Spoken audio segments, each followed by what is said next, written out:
का सौदा हो गया, घी का डब्बा सर के ऊपर उठाया और कूली चलने लगा।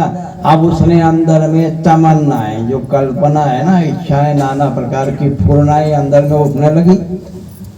बोला चारा नहीं मिलेंगे, चारा ने का एक मुर्गी का अंडा लूंगा, सर के ऊपर डब्बा है ही असली घी का, ले जाना उसको, धीरे धीरे चल रहा है। चारा ने का एक अंडा लाऊंगा, फिर वो अंडे से मुर्गी बन जाएगी, फिर वो मुर्गी अंडे देगी, तो फिर एक अंडे से 10 अंडे हो जाएंगे, फिर मैं सभी मुर्गियां ज़्यादा इकट्ठी कर लूँगा। अब वो डब्बा तो माथे के ऊपर है और तमन्नाएं, फुरनाएं अंदर में चल रही है, नाना प्रकार की इच्छाएं। यही सावन के फुहारे हैं, जो अंदर में इच्छाएं, फुरनाएं जो उठती है ना, ये क्या है, केवल समुद्र की लहर है, किनारे आकर के वापस लुप्त हो जाती है। ऐसे अंदर में इच्छाएं रख रहा है।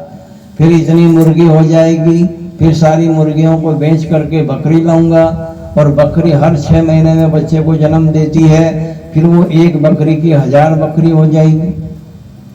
अभी माथे पे तो डब्बा जाए और बकरी भी खरीद ली उसने।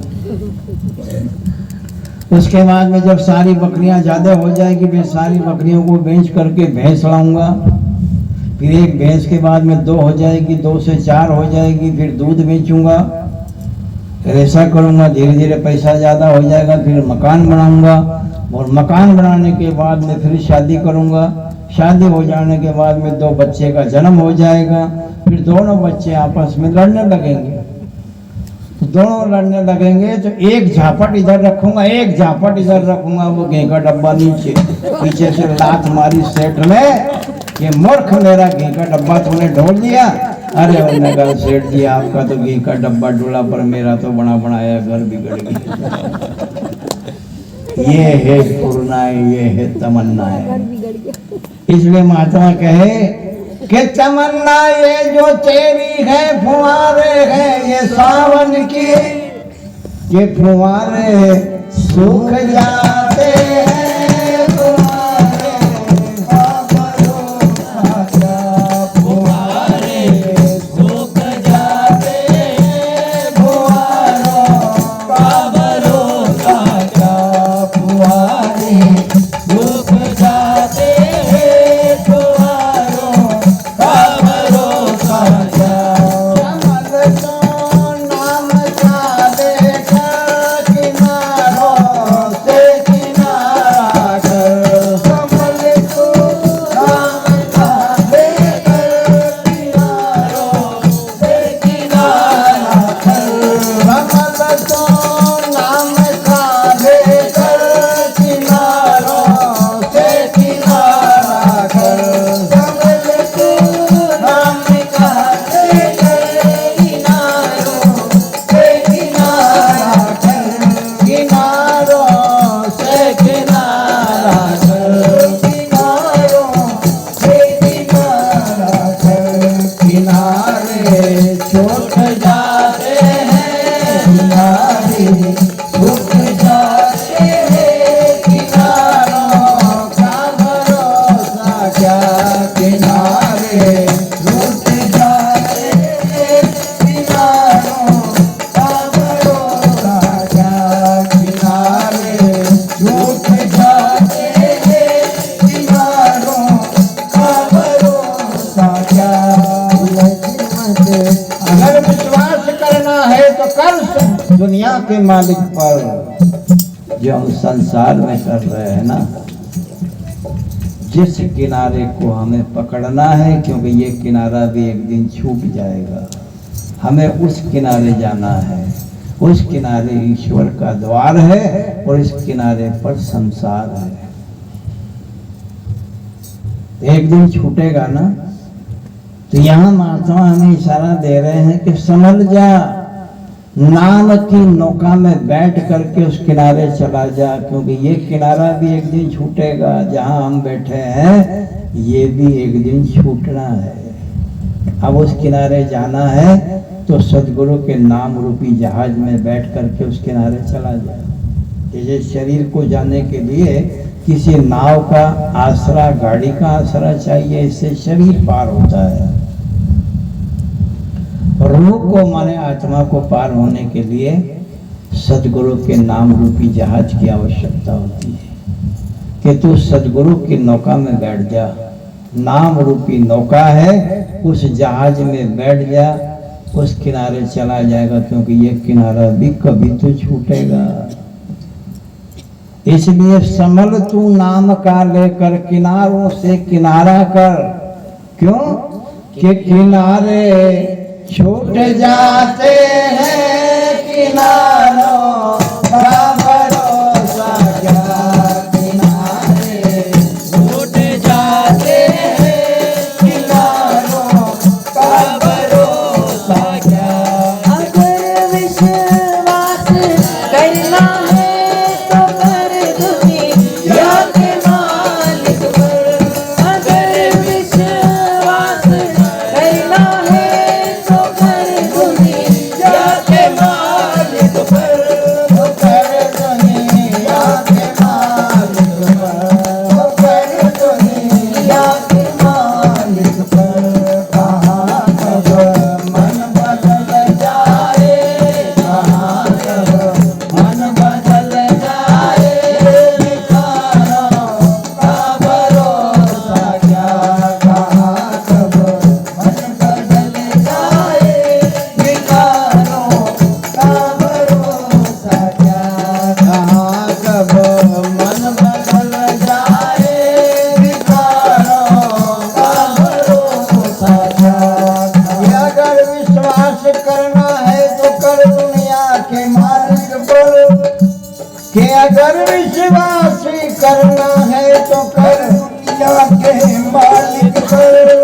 कि कहाँ कब मन बदल जाए, विकारों का भरोसा क्या। कि कहाँ कब मन बदल जाए, विकारों का भरोसा क्या। इसलिए विश्वास करना है तो अपने मालिक पर विश्वास करो। वो आपके अंदर ही बैठा इंतजार कर रहा है कि तू बाहर के दरवाजे खटखटाना बंद कर, अंदर के दरवाजे खटखटा, मैं अंदर ही मिल जाऊंगा तेरे को। इसलिए संतों ने वाणी में फरमाया है कि हम किसका भरोसा करें। वो आप अपने अंतर्मुखी हो जाओ, आप अपनी आत्मा का ही भरोसा कर लो, जीवन का कल्याण हो जाएगा। कि कहाँ कब संसार का विश्वास करते हैं और कहाँ कब संसार का मन बदल जाए, कोई भरोसा है। इसलिए कच्चे मन का भरोसा नहीं, मन को मजबूत बना लो, परमात्मा की भक्ति से जोड़ लो, तो ये विश्वास के काबिल हो जाएगा। जो यही महात्मा कहते हैं कि करे विश्वास जग तेरा, अरे मन वैसा बना लावे। बहे सत्संग की गंगा, अरे मन चल नहा आवे। बुझी है ज्ञान की ज्योति, उसे फिर से जगा लावे। कि यही बेला है कर ले पान प्यारे ज्ञान अमृत की। कि यही बेला है कर ले पान प्यारे ज्ञान अमृत की।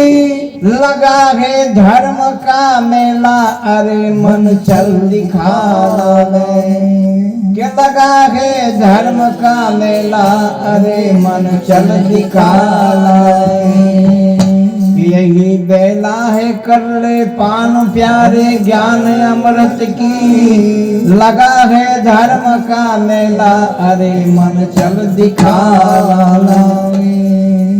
कि बुझी है ज्ञान की ज्योति, उसे फिर से जगा लावे। बहे सत्संग की गंगा, अरे मन चल नहाए। ये मन को निलाने का ज्ञान गंगा है।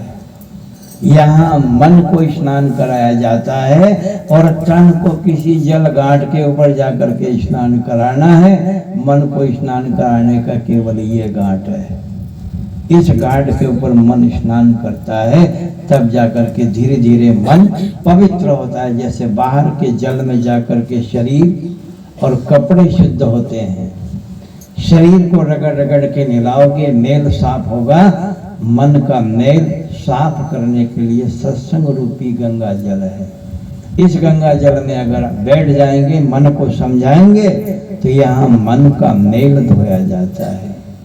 और यही परमात्मा को सबसे बड़ा जो अड़चन है कि मन मैला है, कि मन में खोट भरी और मुख में हरी, कि मन में खोट भरी और मुख में हरी, तो तेरा गंगा में नहाने से क्या पाएगा।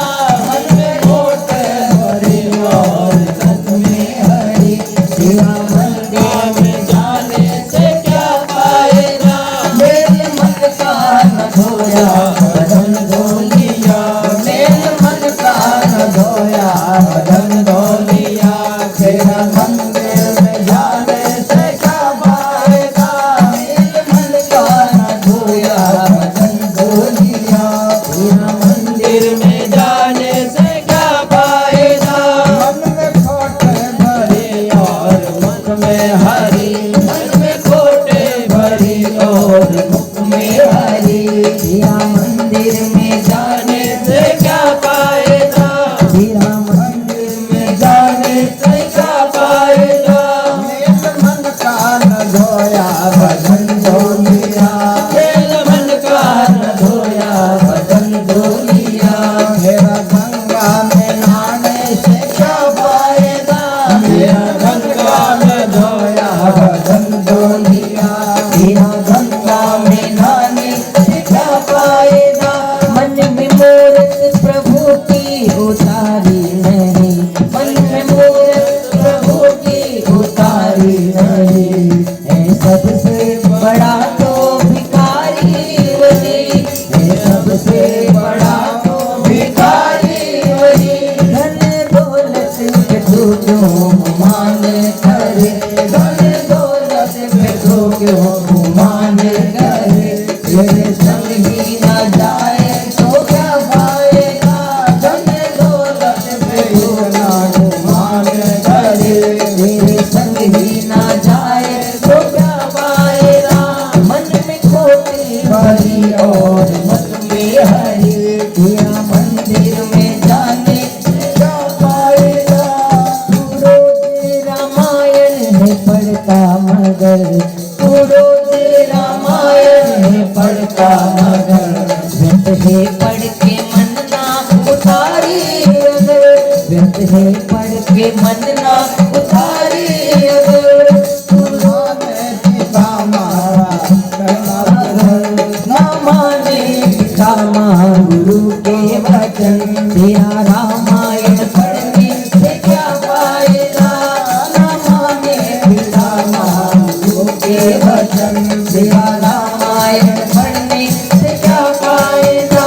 मन में खोट भरी और मुख में हरी, तेरा मंदिर में जाने से क्या पाएगा। मेरे मन का न धोया बदन धो लिया, मेरे मन का न धोया बदन धो लिया, तेरा गंगा में नहाने से क्या पाएगा। मेरे मन का न धोया बदन धो लिया। अब यहाँ एक बड़ी गहराई से समझने की हमें जरूरत है कि वहाँ आवश्यकता नहीं है जाने की। जैसे दो साधु महात्मा एक ग्रस्त जीवन के घर आकर के रुक गए, अब उन्होंने भोजन भी करा, उसने सेवा चाकरी की, उनको भोजन वगैरह कराया और बैठा बिस्तर लगाया, चर्चा हो रही है। अब चर्चा, क्योंकि महात्मा ने आके पूछा यहाँ धार्मिक प्रवृत्ति का व्यक्ति कौन है। गांव बढ़ाने के लिए बड़ा अच्छा आदमी धार्मिक प्रवृत्ति का है, अमुक पटेल साहब हैं गांव के अंदर में। अब वो साधु उनके घर चले गए। अब साधु आओ तो देख कर चरनी लागो जाए, न जाने किस वेश में नारायण मिल जाए। उसका काम था जीव सेवा ही जगत में पुण्य है, सत्कर्म है, ऐसा समझ करके साधुओं की सेवा चाकरी की। बातचीत की, बिस्तर लगाया, बातचीत करते करते समय हो गया। साधुओं ने पूछा कि पटेल साहब गंगा जी कब गए थे। तो पटेल ने कहा मैं आज तक नहीं गया, न नर्मदा गया, न गंगा गया, न कावेरी गया, न सरस्वती गया, मैं तो कहीं गया ही नहीं। छी छी छी छी, आप तो बड़े पापी नजर आ रहे। बहुत गलत किया हमने, यहाँ खाना भी खा लिया। ये अंदर में उन साधुओं को नफरत हो गई। विचार करने लगे, यार जो गंगा नहीं गया ये तो इसके पाप कर्म बहुत भारी है, इसके यहाँ अपन ने खाना खा लिया। पर वास्तविक सही भक्तों का अपमान परमात्मा सहन नहीं करता। और अब सुबह अपने को कुछ खाना पीना नहीं, यहाँ से जल्दी चलना है, क्योंकि अपन ने जिसके यहाँ भोजन कर लिया, विश्राम कर लिया। पता अगर पहले होता कि ये गंगा जी गया नहीं था तो अपन यहाँ ठहरते भी नहीं, चले जाते। पर रात का समय, अब कहाँ जाए, अब वहां सोए हैं पर अंदर में क्या है, राग द्वेष हो गया, ईर्ष्या हो गई, नफरत हो गई। अरे बंदा कहीं जो गंगा जी ने गया अपन ने इसके घर खाना खा लिया। अब सुबह सुबह 4 बजे से काली गाय आती है उसी शख्स के यहाँ, पटेल साहब के आंगन में आकर के काली गायें लौट जाती है और सफेद बन के जाती है। साधु जल्दी उठ गए थे, बोला जल्दी चलना है। तो देखा कि हर काली गाय आ रही है और वो उसके आंगन में लौट करके सफेद बन के चली जाती है। अंत में उसने देखा कि ये काली आई थी और सफेद बन के जा रही है। तो साधु ने पूछ लिया एक गाय से, बोला भाई आखिर में तुम हो कौन? तो काली गाय ने कहा कि मेरा नाम गंगा है। बोला गंगा, काली आई सफेद बन के जा रही हो कि दिन भर सारे पापी लोग जो हैं नदी में स्नान करते हैं और हम सारा का सारा पाप इस महात्मा के घर आकर के अपना पाप यहाँ इसके आंगन में छोड़ जाते हैं और यहाँ से वापस पवित्र होके जाते हैं। महात्मा ने मन में सोचा, यार जो गंगा जी नहीं गए, गंगा जी इसके घर आ गई, यमुना इसके घर आ रही, कावेरी सरस्वती इसके घर आ रही।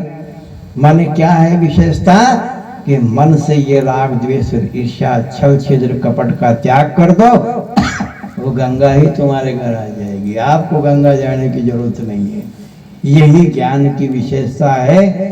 और ज्ञान के कारण गुरु आया। जब ज्ञान अंदर में आया तो सारा कर्म खिलाया, क्योंकि फल के कारण फूल हुआ, जब फल आया तो फूल खिरोया।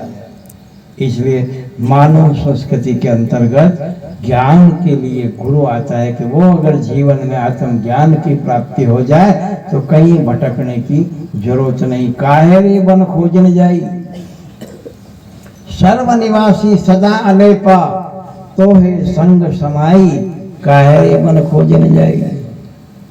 महात्मा उस पटेल के चरणों में गिर गया, बोला ये पता नहीं था, हम तो ये बाहर जो सब आडंबर करते हैं कि गंगा जी में स्नान करेंगे तो सब पवित्र हो जाएंगे, जमुना में स्नान करेंगे तो पवित्र हो जाएंगे, वरना ये तो चमड़े को धोने वाला विषय है।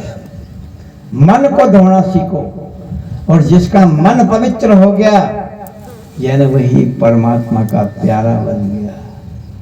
वो मन देखता है, क्योंकि मन में आवरण है, नानादि अनादि जन्मों के आवरण इकट्ठे किए हुए हैं। इन आवरणों को धोने के लिए केवल सत्संग रूपी जल है और नाम रूपी साबुन है। नाम का रगड़ा उस पवित्र मन के ऊपर डाल दोगे तो कहीं जाने की आवश्यकता नहीं, आपके घट का दरवाजा ही खुल जाएगा। घट के अंदर ही आपका जो कपाट लगा हुआ वो बड़ा वज्र की माड़ है, लोहे का दरवाजा है। तो लोहे के दरवाजे को खोलने के लिए केवल प्रेम की आवश्यकता है। प्रेम बिना रीझे नहीं। तुलसी नंद किशोर बाहर से चमड़े को चाहे धुला लें, स्नान करा लें, तो मानो तुम्हें गंगा माँ हो, न मानो तो बहता पानी। जो भी पानी किसी हड़पन में मिला है तो किसी नदी का ही तो स्रोत होगा।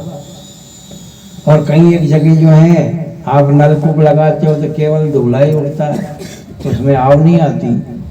और जो आम आती है जहाँ मोटर चलती है और 24 घंटा चलती रहती है, तो ये किसी नदी का स्रोत ही तो होगा। कि मानो तो मैं गंगा माँ हूँ, न मानो तो बहता पानी। आवश्यक नहीं है, क्योंकि ये शरीर को आप कहीं भी हेडपंप में बैठ करके स्नान करा लो, कुएं पर बैठ के इसे स्नान करा लो, मन को स्नान, मन को हमने समझा लिया। तब कबीर ने कहा तीर्थ में फल एक है और संत मिले फल चार और सद्गुरु मिले अनेक फल, कहे कबीर विचार।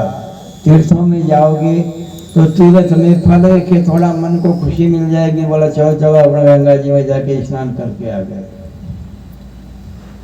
गंगा के किनारे होकर के कई बार गुजरे। हम जब गुरु महाराज के आश्रम पर जाते थे नर्मदा में, कितनी बार हर महीने जाना आना होता था, पर कभी कपड़े उतार करके डुबकी नहीं लगाई। क्या लगाना, डुबकी तो मन को लगाना है, ये तन को तो कहीं पर भी आप स्नान करा लो, किसी भी नलकूप में, हेडपंप में, किसी कुएं पर बाल्टी डालो, पानी निकालो, स्नान कराना कहीं भी स्नान करा लो। मानो तो मैं गंगा माँ हूँ, ना मानो तो बहता पानी, जो बहता पानी जा रहा है वहाँ भी आप बैठ करके नहा सकते। पर हमारी मानसिकता ऐसी बन गई, नहीं गंगा जी में आए हैं ना, डुबकी लगा लो। तो क्या होगा, गंगा में तो बड़ी बड़ी मछलियाँ भी रहती है, मगरमच्छ भी पड़े हैं इसके अंदर में, तो उनका कल्याण तो कब से हो जाता है, वो तो 24 घंटा उसी में रहते हैं। आप तो थोड़े समय के लिए डुबकी लगाते हैं, वो तो उसी में रहते हैं, फिर भी 84 लाख योनियों का भुगतान कर रहे हैं, फिर भी कीड़े मकोड़े की योनि में जा रहे हैं। तो अब यहाँ मन को ज्ञान की गंगा में डुबकी लगाना है, और उसके लिए ही परमात्मा ने ये मनुष्य का शरीर दिया है, वरना घंटी बज जाएगी। तो उस प्रभु की दया है बड़ी, याद कर